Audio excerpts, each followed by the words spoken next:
हम लोग बहुत जज्बाती लोग हैं। हम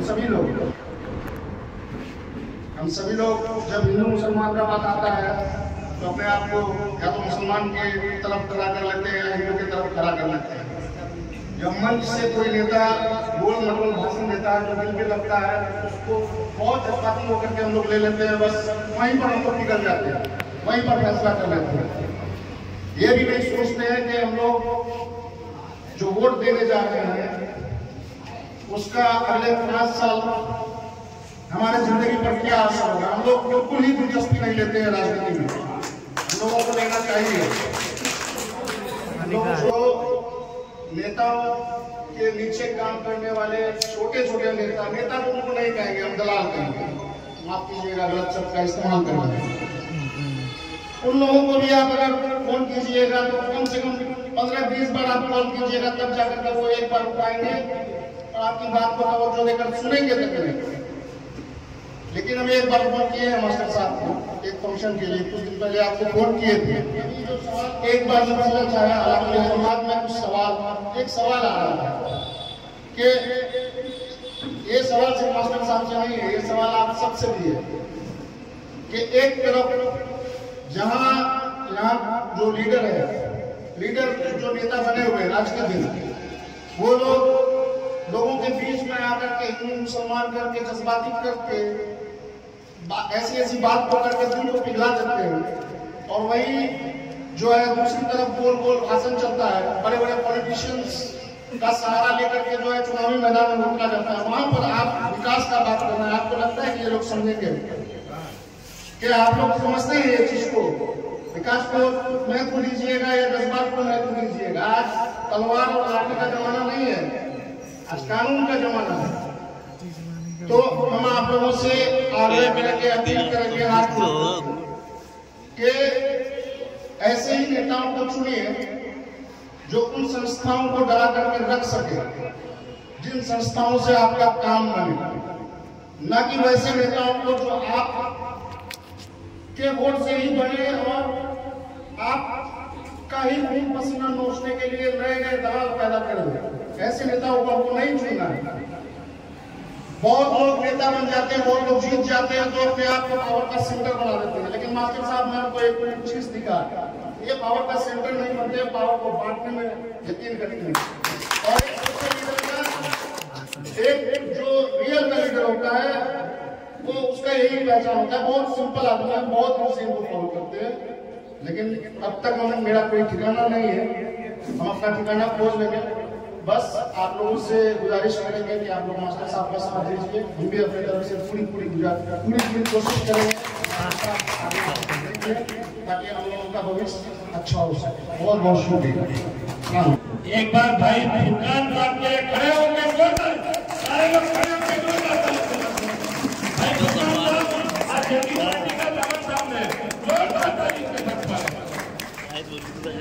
जिसके द्वारा यानी भाई शाहिद रजा के द्वारा मास्टर मुजाहिद साहब से प्रभावित होकर आज हम लोग जदयू का दामन थामने जा रहे हैं। तो दोस्तों, आज जनसंवाद के साथ साथ मिलन समारोह का भी कार्यक्रम हो रहा है, जिसमें कई दल से अच्छे लोग और कुछ जनप्रतिनिधि लोग आज जदयू में शामिल होंगे और हमारे नेता जनाब मास्टर मुजाहिद साहब को अपना समर्थन देंगे। दोस्तों, मेरा राजनीतिक अनुभव 35 साल का है।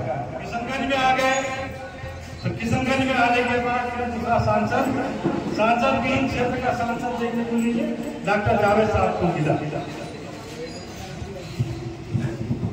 हम लोग डॉक्टर जावेद साहब के लिए बहुत मेहनत किए और उस टीम का हिस्सा सलमान साहब, सचिदानंद ठाकुर जी, शकील साहब, फैजान बाबू, बहुत सारे लोग थे जो कि आज हम लोग उनसे नाराज होकर, हम लोग तो कांग्रेस को बहुत पहले ही छोड़ चुके थे, इसलिए छोड़े थे कि मजरूल साहब वो सांसद प्रतिनिधि भी रह चुके हैं।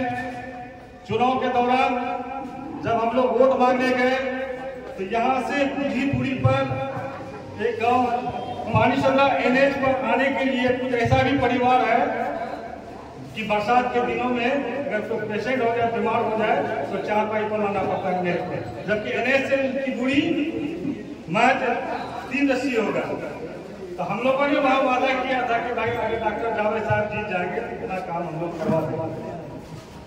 लेकिन जब डॉक्टर जावेद साहब कामयाब हुए और जब उनको फंड मिला, हम लोग किशनगंज में जाके उनसे मिले और कहे कि हम लोगों ने वादा किया था जो जनता से यहाँ काम होना है, वहाँ काम होना है, यहाँ काम करने के लिए हम लोग काम करेंगे, आप क्या कर रहे हैं, काम कीजिए। उन्होंने ये जवाब दिया था कि काम करने से वोट नहीं मिलता है, वोट तो पार्टी के नाम पर मिलता है। जाएगा यहाँ का मुसलमान कहाँ, मोदी जी के डर से तो हमको ही वोट देंगे, ये कोई काम की बात मत कीजिए। तो हम लोग गुस्सा करके आए और 1 सप्ताह के अंदर पार्टी से सभी लोग इस्तीफा दे दिए। तो हमारे MP साहब के जो पिछले हुए MP थे, इनको तो फंड मिला, उस पैसे का क्या उपयोग हुआ आप लोग जरा जान लें कि अगर एक सड़क बनवाता है कोई प्रतिनिधि और उनका वर्कर अगर सड़क पे काम करता है, काम तो किसी नहीं मिलता, अगर मिलता भी है तो दे दिया तो दे दिया। लेकिन वही सांसद स्ट्रीट लाइट, सोलर लाइट लगाने का काम किया जिसमें 50% कमीशन मिलता है, तो वो सिर्फ लूटने का काम किया। और कुछ सोलर लाइट में इतना कमीशन दिया गया कि एको दिन नहीं जला, कुछ तो 1 महीना जला, कुछ तो एको दिन नहीं जला। ये उनका कार्यकाल रहा। तो हम कहना चाहते हैं कि हम लोग जिस उम्मीद के साथ मास्टर साहब से जुड़े हैं, तो मास्टर साहब से प्रभावित और ज्यादा। तो दोस्तों यही कहेंगे कि MP MLA तो होता है, लायक समझ के लोग जिताता है, जब वो काम करने नहीं करता तो नालायक हो गया, तो नालायक को हटाइए, जो लायक है वो जिताइए। इन्हीं सब लोग के साथ और एक शेर के साथ हम अपना वाणी को विराम दे देंगे कि माना कि जहां विचार न कर सके हम, हुए कुछ खा कम प्रदेश जिधर से हम सब मिलकर पुकारेंगे तो जरूर मिल पाएगी खुशियां, मास्टर मुजाहिद साहब जरूर जीतेंगे। आए मेरी आवाज से आवाज मिलाए। मेरा नाम संबोधन लेने में 2-3 मिनट लगेगा, माफ कीजिएगा। मैं ये बोलना चाह रहा हूँ, नीतीश कुमार जी का काम 18.5 साल के कार्यकाल में क्या हुआ है ये ढकी छुपी नहीं है। जहाँ तक अल्पसंख्यक के हकूक की बात है, उन्होंने हक हुकूक के लिए 15.5 साल बीजेपी के साथ अगर रहा है तो उन्होंने मुसलमानों की हक छीनी नहीं की है, हर जगह में उनका हक देने का काम किया है। जो प्रत्याशी आपके सामने है वो प्रत्याशी किसी तारीफ का मोहताज नहीं है। उन्होंने 6 साल 4 महीने के अंदर अपने विधानसभा को आदर्श विधानसभा बनाते हुए 2250 करोड़ का काम किया है। हम कभी ख्वाबों ख्यालों में कल्पना नहीं कर सकते जो ये 22 विधानसभा में इतना काम 40 साल के वक्त में नहीं हुआ है। भाइयों, ये प्रत्याशी जो गरीबों के हमदर्द है, जो 24 घंटा आपके लिए समर्पित है, उनको अपना ताउन देकर आने वाले लोकसभा में जिता के भेजिए। हम बहुत ही ईमानदारी के साथ बोलना चाह रहे हैं, ये हमारी शक्ति है। इनके शक्ति के पीछे आप लोग हमारी शक्ति है। आपके हर दुख दर्द को, आपके आंखों को पूछने का काम हर लम्हात में 3.5-4 साल में हमारे टीम ने किया है। आपकी मजबूती पे आपके सामने सीमा अंचल के गांधी भाई मास्टर मुजाहिद साहब, मास्टर मुजाहिद साहब, मास्टर मुजाहिद साहब, सीमांचल के गांधी, सीमांचल के गांधी, किशनगंज लोकसभा 22 की सरजमीन पर जन संवाद कार्यक्रम के साथ साथ 22 से ताल्लुक रखने वाले कांग्रेस के पूर्व प्रखंड अध्यक्ष, पूर्व जिला पार्षद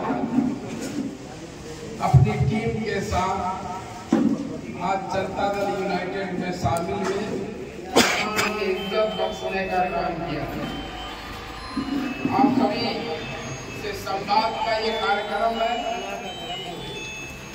और आप सभी लोग जानते हैं कि पिछले 3.5 साल से पूरे लोकसभा क्षेत्र, पूरे बिहार में जहाँ भी से भी मुझे आवाज दी जाती है, हम लोग अपनी टीम के साथ अपनी हाजिरी दर्ज करते हैं।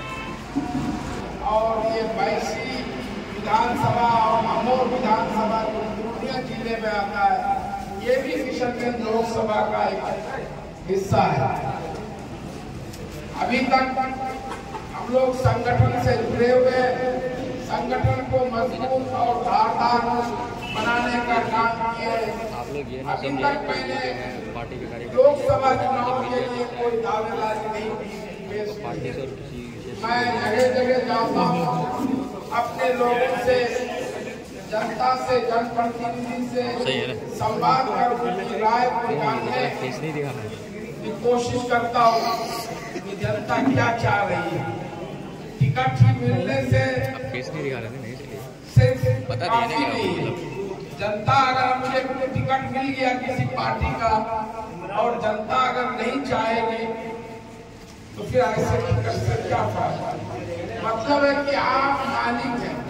प्रजातंत्र जमहूरियत में जनता ही मालिक है, जबकि आपके यहाँ ऐसे भी लोग हैं जो आपके सांसद हैं, वो ये कहते हैं कि मुझे क्या जरूरत है जनता के दुख दर्द को सुनने की, उनके बीच हाजिरी लगाने की। मेरे पास तो ये है, राहुल गांधी है, जनता को मजबूरी है, उसको वोट देना पड़ेगा, मेरी कोई आपने 5 साल को देखा कितनी बड़ी बड़ी घटनाएं हुई आपके यहाँ। उनका चले गया, जब वो फोन करता है वो आदमी महेश पटना खादी टोला से उनको बदतमीज कहा गया। ये स्थिति है। लोग जनप्रतिनिधि चुनते हैं कि विकास के साथ साथ कभी दुख हो, मुसीबत हो, कोई आपदा हो कि उनका वो एक ढाल बन के जनता के बीच में रहे। लेकिन आप नहीं देखे होंगे, आप पाए होंगे अपने सांसद को कि जो है वो कभी किसी मुसीबत में आपके बीच में खड़े हुए होंगे, न किसी को पहचानते हैं, न किसी का फोन उठाते हैं। बस वो तो समझ लिए कि लोगों को तो वोट देना ही है विरासत में, हमको क्या ये सब करने की जरूरत है। जो फंड मिला अभी बता रहे थे फुरकान साहब, सांसद निधि विकास या विधायक निधि होता है, कार्यकर्ताओं के लिए होता है। 10 लाख का काम, रोड, सड़क, पुल पुलिया, 4 दीवारी के, तो वो काम करेंगे अपने थ्रू, तो उसको भी 2-4 पैसा उनको भी बचेगा। लेकिन ये सारा काम solar light, high mast light और उसकी स्थिति, सोलर लाइट 1000 में एक भी नहीं चल रहा है, कुछ तो चालू ही नहीं हुआ, सही बता रहे थे, और कुछ 1-2 महीने में समान। हाई मास्ट लाइट भी उस दिन हम लोग पुराना पंचायत में विधानसभा चौक पर, तालीम चौक पर ऐसे ही शोभा की वस्तु 8,65,000 का चीज है, बोला एक दिन जला भी नहीं, एक दिन जला उसके बाद बंद 6 महीने, कोई खबर खैरियत लेने वाला नहीं। ये 5 साल में 25 करोड़ का हमारे 18 सालों में 15 साल बीजेपी के साथ रहा बिहार में। आप बोलिए नीतीश कुमार ने कौन ऐसा काम किया जो अल्पसंख्यकों के खिलाफ हो? एनडीए में रहते हुए, बीजेपी के साथ रहते हुए, मार्च 2020 में बिहार देश का पहला राज्य बना कि बिहार में एनआरसी हम लागू होने नहीं देंगे। है किसी में इतना दम? ये तो कुछ पहली ये नहीं, सब तथ्य है, सब सच्ची बातें हैं। इसको आप भी जो है सच्चाई को परख सकते हैं। आज नीतीश कुमार पर सवाल उठाते हैं। किन लोगों को मौका दिया? इन लोगों ने लोगों के साथ छल किया। जब कौन के लोग मुसीबत में रहे तो कोई उनके लिए खड़ा नहीं हुआ, और जब चुनाव आता है तो इनको कौम का दर्द सीने में भर जाता है। ऐसा लगता है कि अब इसका सीना फटने वाला है। सिर्फ चुनाव तक आपके बगल में अमोर विधानसभा है, जरा वहां की पधारी देख लीजिए। उसी कौम का दर्द लगा कि नेताजी का सीना में कौम का दर्द भरा।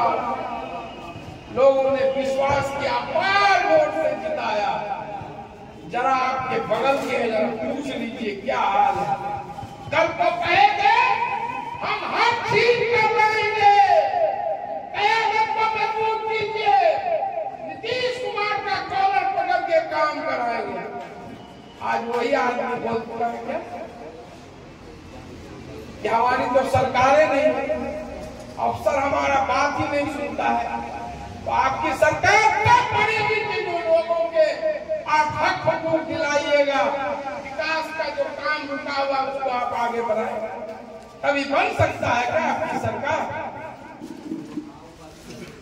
इसलिए आपको सोचना है और समझना है।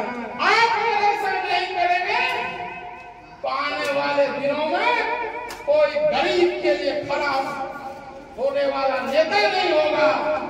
आप वैसे नेताओं को वोट देंगे जो पार्टी के नाम पर, उसको हराने के नाम पर, उसको जिताने के नाम पर कुर्सी पर बैठेंगे। जनता मरते रहेगी, कड़ाते रहेगी, वो कोई सुनने वाला नहीं होगा, क्योंकि वो जानता है कि यहाँ की जनता आखिरी समय में उसका डर दिखा दो, भय दिखा दो, वो जो है वोट कर दे।